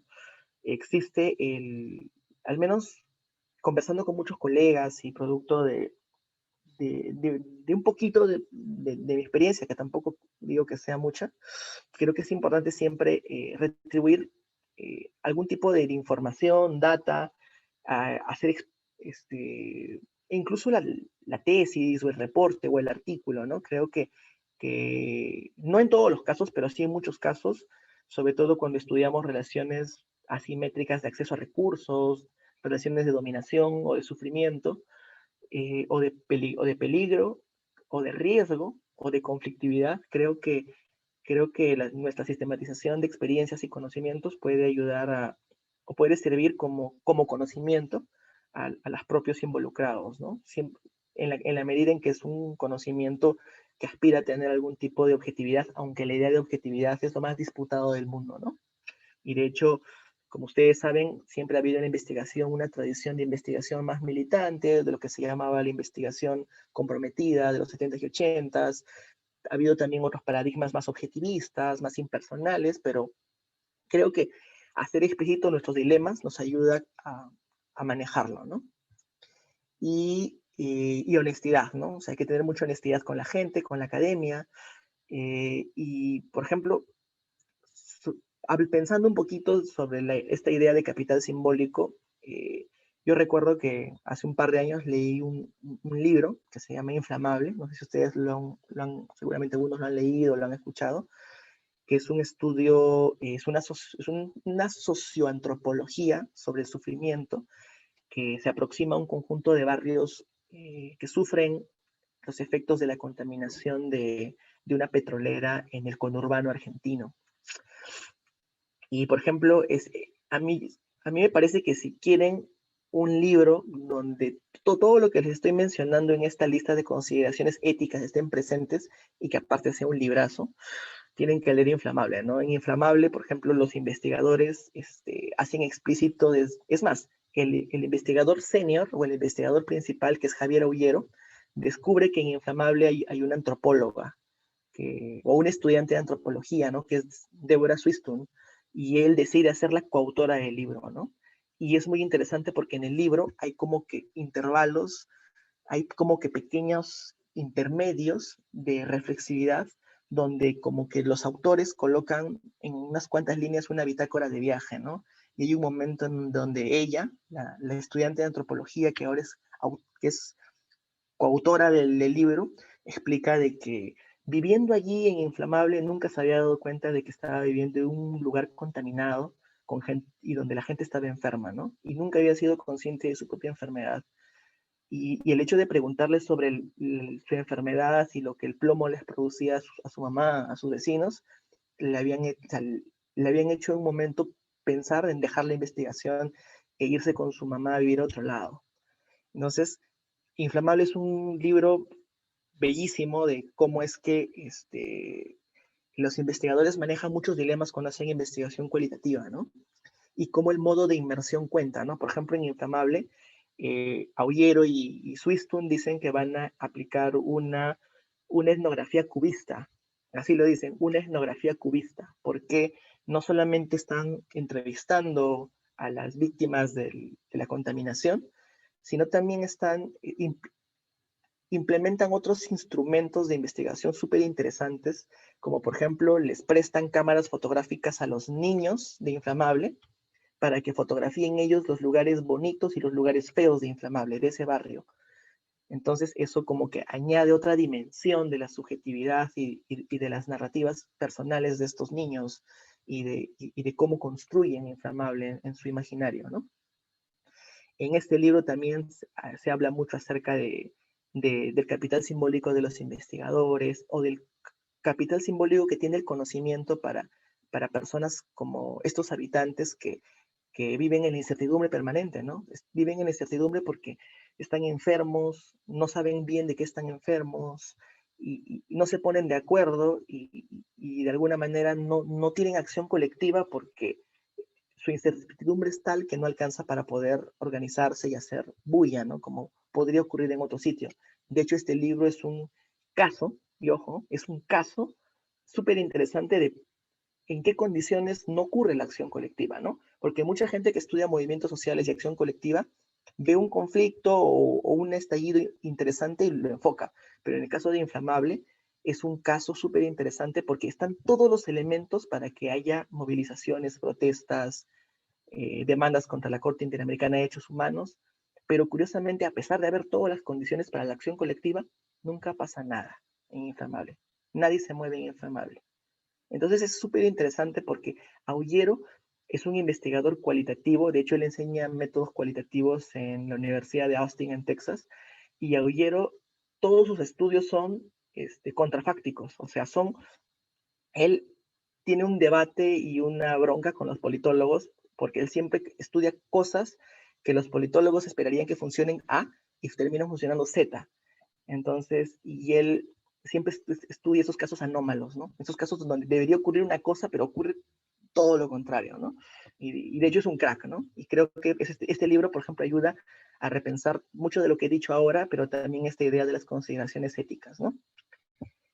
Y bueno, también les quería contar, ¿no? Ya aprovechando mis últimos minutos, por ejemplo, estos días estuve leyendo este libro de acá de la izquierda, que se llama Líder de Pandilla por un Día, ¿no? Que es una etnografía sociológica de este tipo que se llama Sudhir Venkatesh, que es un norteamericano de ascendencia india que, que se hace amigos de una pandilla en los barrios de Chicago, en los barrios bravos de Chicago, y termina teniendo una empatía terrible con el líder de esa pandilla, ¿no? Y una relación personal muy cercana, es por eso que escribe el libro muchos años después de que esto ha ocurrido, ¿no? Para proteger la identidad de estas personas y también para anonimizar todo lo que se pueda, lo que él ha visto, ¿no? Y es súper interesante porque este libro desató mucha polémica, ¿no? Sobre qué se debe escribir y qué no se debe escribir. Y por ejemplo, eso lo pongo como una buena lectura para discutir un poco el tema ético, ¿no? Y la riqueza que puede tener una aproximación cualitativa, ¿no? Este es Inflamable, ¿no? Esta es la portada en la versión en inglés, ¿no? Si alguien desea el PDF, también se lo puedo pasar. Lo tengo el PDF en castellano. Y de hecho que estos dilemas no escapan a nuestro espacio local, ¿no? Por ejemplo, hace poco también leí este texto, Urim Parco y Anand Parco, que editó Mercedes Crisóstomo sobre las memorias respecto al tiempo de haciendas y la reforma agraria en dos comunidades, ¿no? Me pareció súper interesante el manejo sobre estos dilemas, la riqueza de los testimonios, la selección de los casos, ¿no? El hecho de contrastar una comunidad de altura con una comunidad que está un poco más abajo, sobre un tópico tan sensible, ¿no? Y de hecho que si quieren leer un texto donde hay mucho para pensar sobre métodos cualitativos, sobre lo que ya hemos conversado ya, y donde dialoga muy bien lo cuantitativo y lo cualitativo. Por ejemplo, el informe completo de la Comisión de la Verdad me parece que es muy, muy bueno para pensar y como para observar cómo se hace investigación cualitativa, ¿no? Desde el criterio metodológico, la aproximación, el criterio ético, la riqueza que tienen la narrativa, no solamente de los actores de carne y hueso, sino también de las instituciones, ¿no?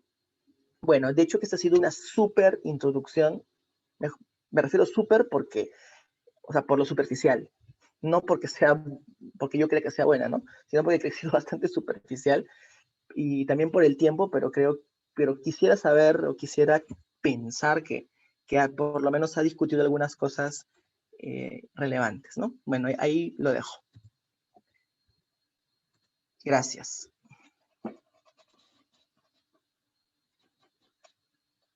No sé si hay preguntas. Podemos hacer preguntas un ratito antes de antes de terminar, creo. No sé si alguno de los moderadores va a Sí, regular. sí. Si alguien del público tiene alguna pregunta, podrían levantar la mano y para poder encender el micrófono. Eh, Porque igual, como hemos empezado 8:10, tendremos hasta las 10:10 más o menos para algunas preguntas. No sé si está bien eso, Pavel, o nos excedemos un poco de la hora que tienes disponible.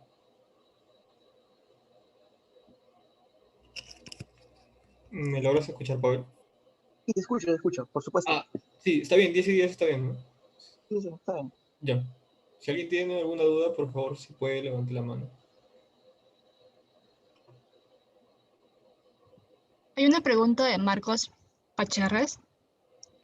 Dice, buenas noches, quisiera preguntar a Pavel, ¿una investigación cualitativista puede ser a la vez fenomenológica y hermenéutica? ¿De qué depende? ¿Qué enfoque están detrás de la investigación cualitativa? Gracias a tu hermano, muy interesante el espacio. Gracias por la pregunta. Es una muy buena pregunta. De hecho, como ustedes saben, tanto la fenomenología como la hermenéutica tienen una raíz epistemológica bastante, bueno, que está muy por detrás en el sentido de que enmarca la investigación científica. De hecho, la fenomenología como corriente filosófica y como intuición de investigación y la hermenéutica están emparentados porque son interpretativistas, ¿no? A ver, para hablar un poco de la fenomenología, ¿no? Como, no sé si ustedes han escuchado hablar de este libro de Schutz, La construcción del mundo social. Por ejemplo, este libro de Schutz, donde habla de la construcción del mundo social, es un texto en donde refiere que básicamente las experiencias y el sentido de las experiencias y el sentido de la acción es construido en el sentido que es relacional, ¿no? En el sentido de que tanto las decisiones como las preferencias y las instituciones, los hábitos son relacionales. Yo me atrevería a decir de que así como en cualquier tipo de estilo de investigación, uno escoge un frame o uno escoge una corriente, en investigación cualitativa hay algunos estilos que son más fenomenológicos y otros que son un poco más hermenéuticos, ¿no? De hecho, que lo que compartirían la fenomenología con la hermenéutica es esta idea de que hay una realidad que es construida, o sea, es decir, no es creada por el discurso ni creada por la interacción, pero sí diferentes dimensiones subjetivas son producto de la interacción de los individuos, ¿no? Creo que lo que las distancia es que los estilos más hermenéuticos se concentran más en lo textual, ¿no? En lo textual que puede ser el discurso, en lo textual que pueden ser diferentes materialidades narrativas, mientras que lo fenomenológico no necesariamente se centra en el discurso. Lo fenomenológico puede mapear interacciones. Por ejemplo, les pongo un caso bastante concreto. Eh, no sé si ustedes han oído hablar de este estudio que se llama eh, convertirse en fumador de marihuana. Bueno, ahora ha salido como librito de Howard Becker, pero básicamente es un capítulo del libro de Desviados del mismo autor, que pertenece a la segunda generación de la Escuela de Chicago. En este estudio, Howard Becker, por ejemplo, le interesa desde una perspectiva fenomenológica. Bueno, él es interaccionista simbólico, por ejemplo, ¿no? Y de hecho, el interaccionismo simbólico bebe profundamente de la fenomenología. Le interesa estudiar o le interesa entender cómo es que, y de hecho que lo narra en primera persona porque él prácticamente está describiendo su día a día, cómo es que un individuo llega a convertirse en un fumador de marihuana, ¿no? Y él plantea algo súper interesante, ¿no? Dice, los individuos no amanecen o no ponen un pie en el piso y dicen, oh, me ha dado ganas de fumar marihuana, ¿no? Sino que convertirse en fumador de marihuana es un proceso largo y tortuoso, es un aprendizaje realmente tortuoso, porque la marihuana no es rica en sí, es lo que él dice, así como la cerveza, ¿no? La cerveza no necesariamente es rica cuando uno la toma por primera vez, ¿no? Sino que ese gusto, ese disfrute es producto de un aprendizaje, de una interacción con el objeto y con las demás personas que nos enseñan a tener ese gusto. Entonces, hay una interacción permanente entre la práctica del fumar y el contexto en donde la gente fuma y lo que la gente dice que siente cuando la gente fuma para convertirse en un fumador, ¿no?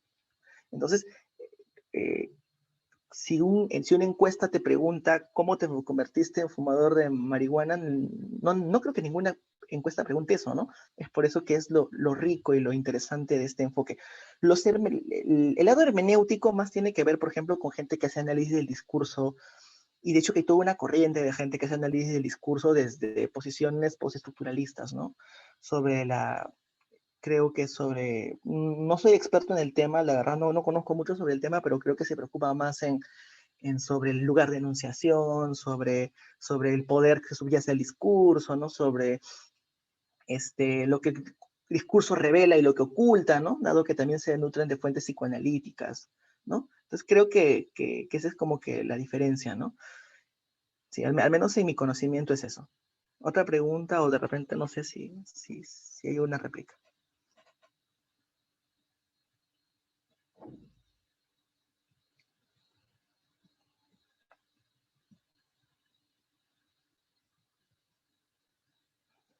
¿Alguna otra pregunta o comentario?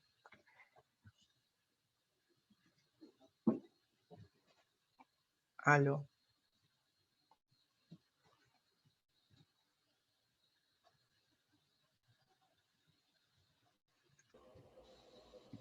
Bueno, sí, sí, creo que si no hay más dudas, parece que tu explicación ha sido bastante clara, Pavel. Sí sería bueno un diálogo también sobre estos temas, sobre todo la dimensión ética me parece bastante relevante, Hay ya una, que perdón, si surgen... Sí, hay otra pregunta allá. de María Fernanda Aguilar. Ella dice, Abel, una pregunta. ¿Crees que podrías comentarnos en qué consiste y cuáles son las consideraciones a tener en cuenta para los enfoques biográficos como el de la técnica de trayectorias de vida, historias de vida? Y otra pregunta es, ¿a qué objetivos y o preguntas corresponde más este tipo de técnica de trayectorias de vida, historias de vida? Sí, esa es una súper pregunta. De hecho, hace hace más de un año, conversaba con un colega que es experto en esta idea de el mapeo de las trayectorias de vida, ¿no? Creo que el estudio de los cursos de vida, que es el nombre técnico que se le da a esta aproximación, el estudio de los cursos de vida puede revelar dimensiones importantes, sobre todo cuando se plantean casos en temáticas específicas. Me explico. Por ejemplo, conozco una persona que en este momento, una investigadora, está estudiando la no maternidad en las mujeres de clase media. Y una de las cosas que conversaba con esta persona era, curiosamente, que lo difícil que era construir un caso y encontrar una, un territorio o delimitar un estudio sobre las mujeres de clase media que deciden no ser madres, ¿no? Y qué es lo que podría revelar una investigación de este tipo, ¿no? Lo primero, la gran pregunta es, ¿qué es lo que busca el caso? ¿No? Y básicamente, ¿qué entendemos por mujeres de clase media que deciden no ser madres? De hecho, como ya lo referimos en un inicio, los estudios cualitativos, a diferencia de los cuantitativos, no buscan una representatividad muestral porque no están interesados en un universo.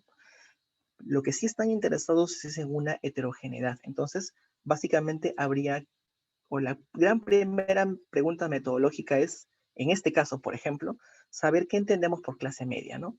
Y si hay una clase media o hay clases medias, ¿no? Porque la clase media del Complejo San Felipe no es la misma clase media de Los Olivos, no es la misma clase media de Surco, no es la misma clase media en algún otro distrito, ¿no? Hay diferentes encuadres de consumo, de autopercepción, de ingresos y de autorreconocimiento como clase media, ¿no? Entonces, definitivamente la selección de los casos va a tener que ser heterogénea y va a tener que la investigación va a tener que hacer explícitas las razones por las cuales se han elegido esas unidades de observación y análisis, ¿no?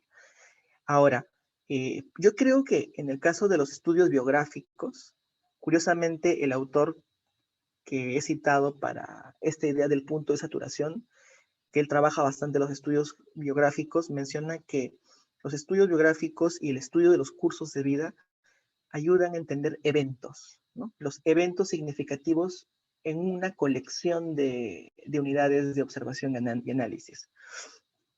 En ese sentido, por ejemplo, tener, voy a poner un ejemplo práctico, ¿no? Conozco una colega que hace un par de años ha trabajado las trayectorias personales de los jóvenes migrantes a Lima que se insertan en el programa Beca 18. Entonces era súper interesante porque lo que ella hace es recolectar historias de vida y mapear las trayectorias personales de chicos y chicas provenientes principalmente del sur del país y que se insertan en dos universidades, ¿no? En la Universidad Católica y en la Universidad del Pacífico. Y básicamente lo que a ella le interesa entender, o es lo que descubre cuando ella está haciendo la inmersión, es que eh, varía mucho, no, miento, con la universidad, con la Cayetano es. Lo que varía mucho es el nivel de permanencia en sus estudios de los jóvenes que están en una universidad, de los jóvenes que están en la otra universidad. Entonces ella se pregunta con qué estrategia teórica y metodológica puede entender ese abandono de los estudios, ¿no? Entonces lo que ella hace es, por ejemplo, utiliza el encuadre teórico de Danilo Martuchelli. Danilo Martuchelli es un sociólogo que trabaja todo lo que se llama la sociología de los soportes, que es una idea bastante interesante para entender las individualidades, ¿no? Y la idea de los soportes o la idea de las pruebas es un concepto teórico que ayuda a entender, por ejemplo, en qué momento los individuos toman decisiones importantes o les acontecen cosas en los que ponen a prueba sus capacidades o su agencia para sobrellevar una situación. Y que también dialoga mucho con esta idea de los soportes externos de los individuos para tomar decisiones. Básicamente lo que ella encuentra es que los jóvenes que han recibido o que se han podido insertar en mejores redes de llegada en Lima, es decir, han tenido mejor consejería, mejor acompañamiento y tienen amigos, son los que se han insertado exitosamente o bueno, en su mayoría se han exitado exitosamente en sus programas académicos, mientras que aquellos que no tuvieron esta consejería, no tuvieron acompañamiento e incluso no tenían familiares en Lima que los vayan a ver una vez a la semana o que los acompañen, eran los que abandonaban en el primero o segundo semestre, ¿no? Entonces, creo que el encuadre teórico y lo que uno va encontrando en el caso tienen mucho que ver para seleccionar una técnica como es la recopilación de historias de vida, ¿no? Creo que las historias de vida ayudan precisamente a identificar eventos importantes, ¿no? Los eventos que pueden ser, por ejemplo, el dejar el colegio, ingresar a la universidad, o sufrir algún tipo de situación traumática, o caer en la deprivación también, ¿no? Creo que hay una correspondencia entre ya en lo que uno encuentra en el caso, el encuadre teórico y cómo es que se puede satisfacer mejor las preguntas de investigación, ¿no? Creo que de eso depende seleccionar o no una estrategia de recopilación de historias de vida.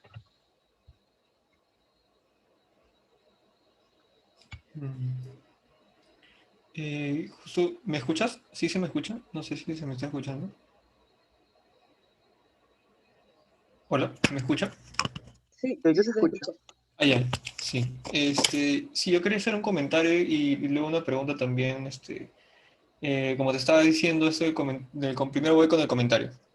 Te estaba diciendo que a veces cuando uno va en busca de estas talleres o herramientas o aprendizajes de análisis cualitativo, ¿no? Casi siempre se va en busca de estas herramientas como si fueran algo, como procesos, ¿no? Como si fuéramos una comparación entre herramientas, comparando alguna herramienta física, ¿no? Pero muy poco se suele tocar el tema ético y yo creo que ese aspecto, al menos en otros talleres que he visto, es algo relevante de tocar porque eh, encontrarnos con la realidad, como tú dijiste, es bastante complejo y no hay totalmente regularidades. A veces nos encontramos con estas dimensiones tan complejas que nos presentan dilemas, ¿no? Y al menos eso es lo que casi siempre nos vamos a topar. Y la pregunta que yo tenía era, cuando tú planteaste el tema esto de un objetivismo, eh, ¿a qué te refieres con que, bueno, si esta idea de objetivo como una ciencia dura no debería ser tan abordado por una ciencia social, pero ¿a qué te refieres con un objetivismo cualitativo? O sea, no sé si podrías aclarar un poco el término, ¿cómo sería este objetivismo cualitativo? Sí, de hecho, la idea misma de objetividad está asociada con todo lo que reconocemos como duro en el quehacer de la ciencia y la investigación. De hecho, eh, pero encontrarnos con este objeto, con esta dureza, ¿no? Con esta superficie dura en la investigación cuantitativa y todo su despliegue de capital simbólico, en ocasiones hace que muchos investigadores o estudiantes lo rechacen de plano, ¿no? Como si es, o la búsqueda de rigurosidad o por lo menos de coherencia metodológica no fuese un fin relevante. Y en ese sentido creo que es importante recuperar una idea de complejidad, ¿no? Y que finalmente la investigación cualitativa habla de cosas objetivas, ¿no? Algo que existen, independientemente de que nos gusten o no, pero existen, ¿no? O sea, no todo es discurso, desde mi punto de vista al menos, ¿no? O sea, no todo es narrativa, existe la pobreza, existe sufrimiento, existe también la experiencia exitosa, ¿no? Existe el empoderamiento, existe la acción colectiva, existen los procesos de organización exitosos, ¿no? En ese sentido creo que sí habría que criticar una idea de objetivismo, pero habría que, como dice Latour, ¿no? Aplanar la idea de la objetividad, ¿no? Habría que aplanarla en el sentido de que convertirlo en un lugar en donde entren diferentes puntos de vista, ¿no? Yo creo que la objetividad de la que hablaría o la que habla la metodología cualitativa es una objetividad prismática, ¿no? Es una objetividad con muchas aristas, eso, pero finalmente da cuenta de algo que existe, ¿no? Y creo que ejercicios como la triangulación o, por ejemplo, la implementación de una pluralidad de instrumentos participativos como los que hacen uso Aullero y Swistun en Inflamable, contribuyen hacia la construcción de una objetividad cualitativa fiable, ¿no? Creo que parte del oficio del investigador es hacer que su investigación sea fiable y no solo sea una, entre comillas, una narrativa sobre la realidad, ¿no? Sino que también pueda ser un insumo para tomar decisiones políticas, para mejorar la implementación de programas, para afinar la asignación presupuestal sobre algo que creemos que es relevante, ¿no? Dependiendo de los múltiples intereses que tengamos de investigación, ¿no? Eso. Muchas gracias, Pavel. No sé si alguien más los asistentes tienen alguna otra pregunta, no duda, crítica, comentario. Si no, igual si están, en el caso de que estén escribiendo la pregunta, también podrían levantar la mano para esperarles a que terminen la pregunta. Si no, de lo contrario, damos por concluido el taller.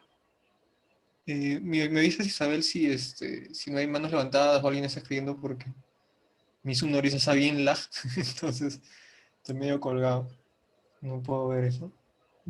Creo que por ahí me dijeron el correo, estoy escribiendo el correo por si alguien quiere escribirme. Ujú, ya, Y hay una pregunta dice de Peter Segarra. ya. Dice, la validez de los resultados de una investigación cualitativa, ¿dónde se encuentra? ¿En las técnicas de recojo de información, en la interpretación de los datos? Eh, a ver, la validez de los resultados. Ya, es igual. Bueno, si uno habla de validez o finalmente se va a encontrar, creo que, en los resultados. Pero si la pregunta es, ¿de qué depende la validez? Yo creo que la validez o la fiabilidad va a depender definitivamente, para empezar, de una buena construcción de caso, ¿no? De construir bien el caso, es decir, de delimitarlo y de identificar estas unidades o estas cosas que tienen relaciones y que tienen un funcionamiento eh, interno al cual es posible acceder, ¿no? Porque definitivamente hay casos a los que no podemos acceder, ¿no?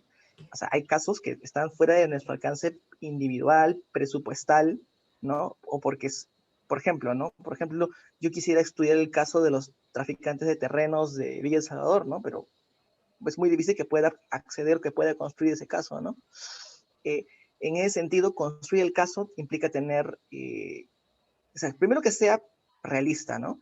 Una vez que hay una buena aproximación al caso, con una buena pregunta de investigación, va a depender del protocolo metodológico, ¿no? De las técnicas que se implementan, de la interpretación de los datos, pero yo a la lista que pone Peter añadiría de una buena triangulación, ¿no? Un caso no se puede construir solo con lo que dicen los informantes.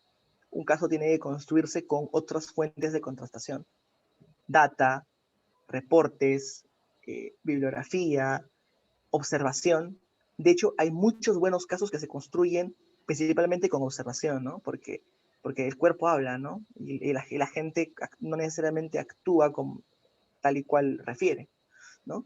Yo creo que es un proceso que cruza, ¿no? Es transversal a la investigación, la fiabilidad, ¿no? Sí, eso.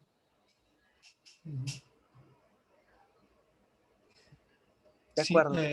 no sé si hay alguna otra pregunta o ya creo que vamos por cerrado ya el taller.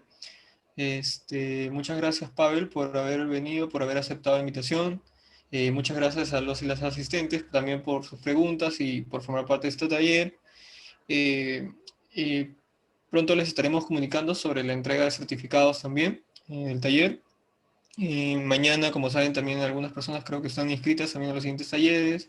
Las personas que no lograron inscribirse pueden encontrar los talleres, también los subiremos la grabación a la página de Facebook.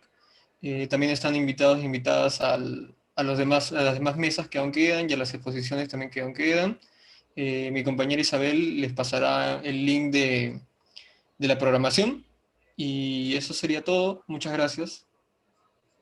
Muchas gracias a ustedes también Pablo, por la invitación. antes que me olvide, dijiste que para compartirle a la audiencia los PDFs o Claro, cualquier otra información, sí, ¿no? por supuesto, les puedo compartir los PDFs y si alguien quiere bibliografía me escriben, que he dejado mi correo más Ya, arriba. Muchas perfecto. gracias. Hasta Gracias, luego. sí. Hasta luego. Chao. Chao, chao. Gracias.